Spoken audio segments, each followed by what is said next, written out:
Na terceira e última parte desta aula pública, o professor Jorge Romano responde a perguntas do público da UFABC em São Bernardo do Campo. A minha dúvida surgiu quando você disse que a estrutura administrativa, principalmente da área financeira do ISIS, é a herança da Al-Qaeda, e que a Al-Qaeda foi inicialmente financiada pelos Estados Unidos.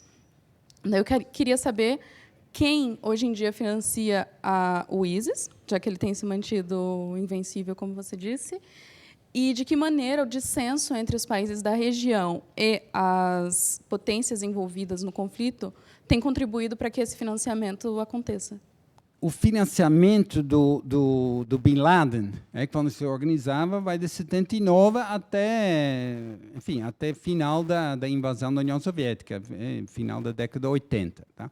Quem financiava também, continua financiando, são setores das elites dos países, das monarquias sunitas, Arábia Saudita, Kuwait, Emirados Árabes, aí também Catar, mas aí Catar começou a ter uma política, mas enfim.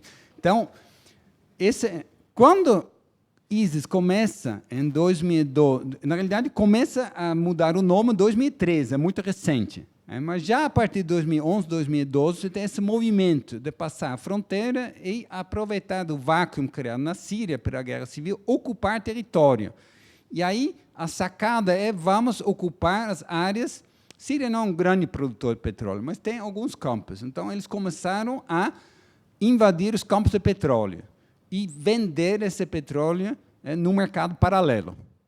Essa é uma fonte. Outra fonte, ocupando as cidades, eles vão cobrar impostos. Mas como é que um grupo guerrilheiro sabe fazer isso? Aí entra a capacidade administrativa de quem estava junto com o Saddam Hussein administrando o país por décadas.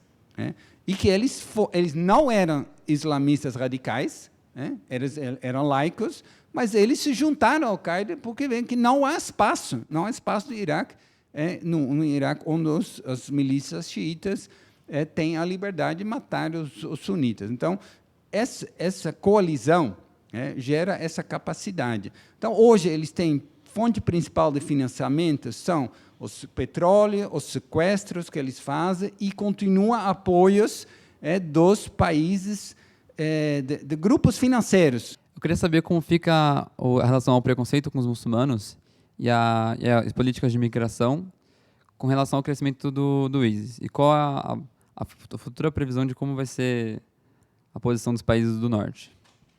Então, exatamente, a minha opinião, é isso que é a hipótese mais provável do objetivo do ISIS. O objetivo do ISIS não era que, com esses atentados em Paris, eles conseguiram acabar com os ataques aéreos. Pelo contrário, eles sabiam. Havia uma resistência muito forte na Inglaterra contra o envolvimento militar.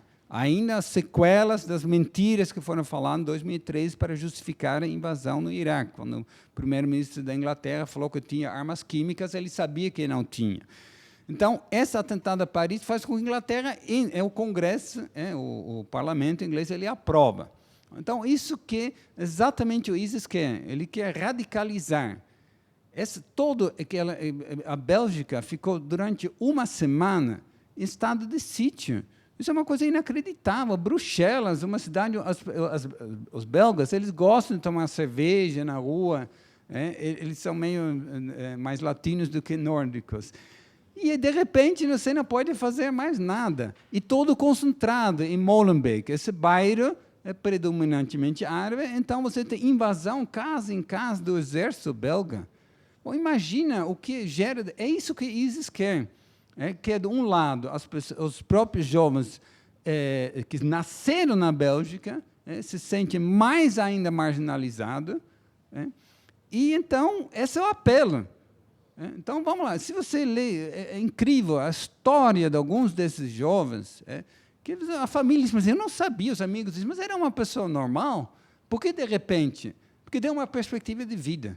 No ano que vem, o Brasil vai sediar um dos eventos talvez mais importantes, que são celebrados a cada 4 anos, que é as Olimpíadas.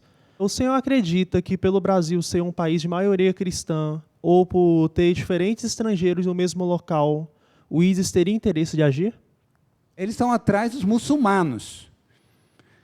O atentado em Paris não era para acabar com o cristianismo, é para provocar essa tensão entre os 5 milhões de islâmicos na França e a população francesa. Então, isso que é a estratégia. Eles vão atrás onde tem possibilidade de você fazer atentados que provocam radicalização do lado nesses países dos muçulmanos, de um lado, e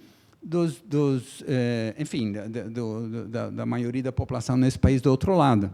Entendeu? Nesse sentido, não faz sentido você atacar no Brasil, porque a comunidade de descendentes libaneses sírios no Brasil é majoritariamente cristã. Agora, enfim, você, evidentemente, é uma das questões do Comitê Olímpico, o capítulo de segurança é central com ou sem ISIS, porque nós temos também aqui os problemas de violência interna, que gera um número de assassinatos também bastante razoável. Então, você tem também essa questão. A aula, ele realmente ela é muito enriquecedora, tanto para o conhecimento pessoal quanto para o curso. Como um estudante de Relações Internacionais, ter esse tipo de aula falando sobre um assunto que é atual, que interfere totalmente na nossa realidade, é algo que é uma oportunidade muito boa de ter isso. Gostei muito da aula. O professor Jorge conseguiu mostrar uma perspectiva bem abrangente sobre o Estado Islâmico, desde as questões teóricas, históricas.